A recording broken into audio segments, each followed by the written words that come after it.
Assalamualaikum warahmatullahi wabarakatuh. Ya, teman-teman semua, hari ini ketemu lagi dengan Ustazah Dewi di mata pelajaran IPA. Nah, kali ini kita akan membahas tema mengenai menstruasi atau haid. Tujuan pembelajaran kali ini adalah yang pertama, mendeskripsikan siklus menstruasi yang terjadi pada dinding rahim, kemudian menjelaskan jenis dan fungsi hormon yang berperan pada menstruasi, dan yang terakhir menjelaskan grafik level hormon dalam siklus menstruasi. Sebelumnya coba kita ingat mengenai materi oogenesis pada bab sebelumnya gitu ya. Nah, apa itu oogenesis? Ya, yaitu proses pembentukan atau perkembangan ovum gitu ya dari sel induk calon ovum atau oogonium. Nah, setiap sebulan sekali ada satu ovum matang yang akan dilepas dari ovarium yang dikenal dengan istilah ya ovulasi. Nah, semua peristiwa oogenesis itu terjadi di dalam ovarium, begitu ya.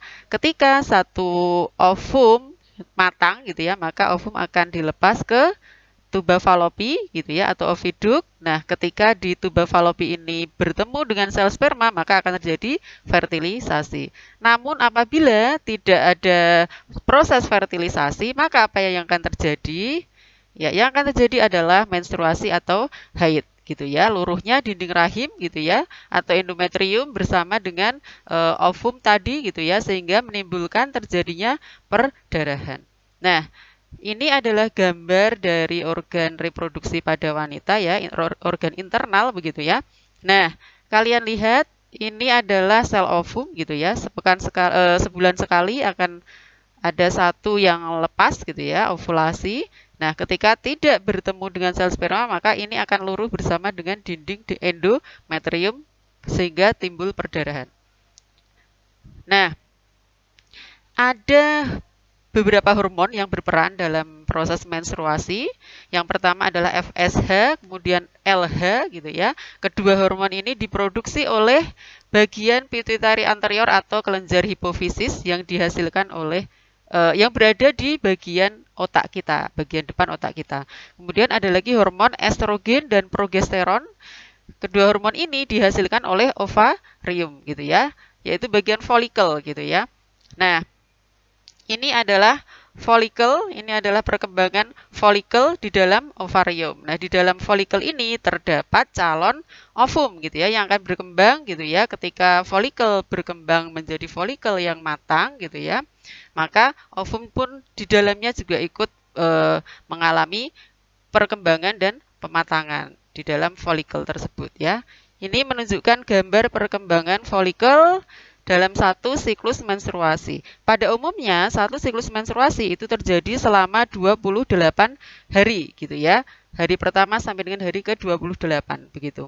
Nah, gambar ini yang paling bawah memperlihatkan perubahan kondisi endometrium atau dinding rahim gitu ya, mulai hari pertama sampai hari ke-28. Atasnya ini adalah menunjukkan grafik level hormon estrogen dan progesteron. Kemudian ini level FSH dan LH. Kemudian yang ini adalah menunjukkan perkembangan folikel gitu ya, mulai dari hari pertama sampai dengan hari ke-28. Nah, coba kita lihat ada empat fase dalam satu siklus menstruasi. Yang pertama adalah fase menstruasi, kemudian fase setelahnya adalah fase praovulasi atau sebelum ovulasi. Kemudian berikutnya adalah fase ovulasi. Di sini terjadi pelepasan ovum gitu ya. Dan yang terakhir adalah fase pasca ovulasi. Pasca setelah berarti setelah ovulasi. Nah, kita lihat satu persatu. Yang pertama fase menstruasi ini terjadi pada hari pertama sampai dengan hari kelima saat terjadi perdarahan atau menstruasi. Jadi hari pertama sampai hari kelima menstruasi itu disebut sebagai fase menstruasi. Di sini kondisi hormon estrogen dan progesteron itu sedikit gitu ya, ada pengurangan. Kadarnya sedikit sehingga lapisan endometrium pada uterus akan luruh gitu ya dan keluar atau robek gitu ya, keluar sehingga timbul perdarahan. Nah, akibatnya dinding uterus pun akan menjadi tipis. Ini pada hari pertama sampai kelima. Berikutnya fase praovulasi terjadi pada hari kelima sampai dengan hari ke-14. Nah, di sini hormon yang meningkat adalah FSH dan LH. Nah, FSH ini menstimulasi perkembangan folikel ya, yang di dalamnya terdapat calon ovum begitu ya. Nah, selain itu, peran FSH dan LH ini adalah menstimulasi sel folikel gitu ya untuk menghasilkan estrogen dan progesteron. Karena estrogen dan progesteronnya bertambah, maka secara otomatis lapisan endometrium pun mulai terbentuk kembali yang tadinya tipis atau luruh karena menstruasi begitu ya. Nah, berikutnya fase ovulasi ini terjadi pada hari ke-14 atau sekitar pertengahan siklus menstruasi gitu ya. Nah, fase ovulasi berarti di sini terjadi pelepasan ovum.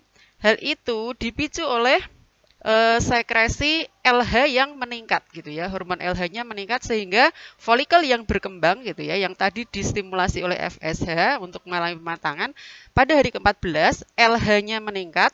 Nah, LH ini berperan mematangkan sel-sel folikel gitu ya, sehingga ovum pun akan dilepaskan, yang disebut sebagai peristiwa ovulasi. Fase terakhir adalah fase pasca ovulasi, terjadi pada hari ke-15 sampai dengan hari ke-28.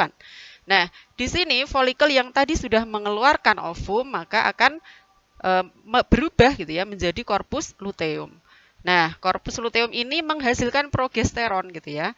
Nah, progesteron bersama dengan estrogen gitu ya, kadarnya meningkat sehingga akan semakin menebalkan dinding endometrium atau dinding rahim gitu ya. Nah, agar siap gitu ya apabila terjadi implantasi atau penanaman embrio jika ada fertilisasi.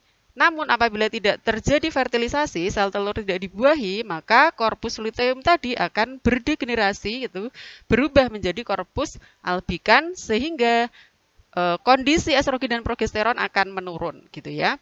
Nah, karena estrogen progesteron menurun, maka dinding rahim akan luruh kembali sehingga terjadi proses menstruasi kembali ke fase awal lagi begitu. Nah, ini ya perkembangan kondisi rahim gitu ya tadi ya. Nah, kita coba review hari pertama sampai hari ke-28. Hari pertama sampai hari ke-5 gitu ya. Ini adalah fase menstruasi begitu.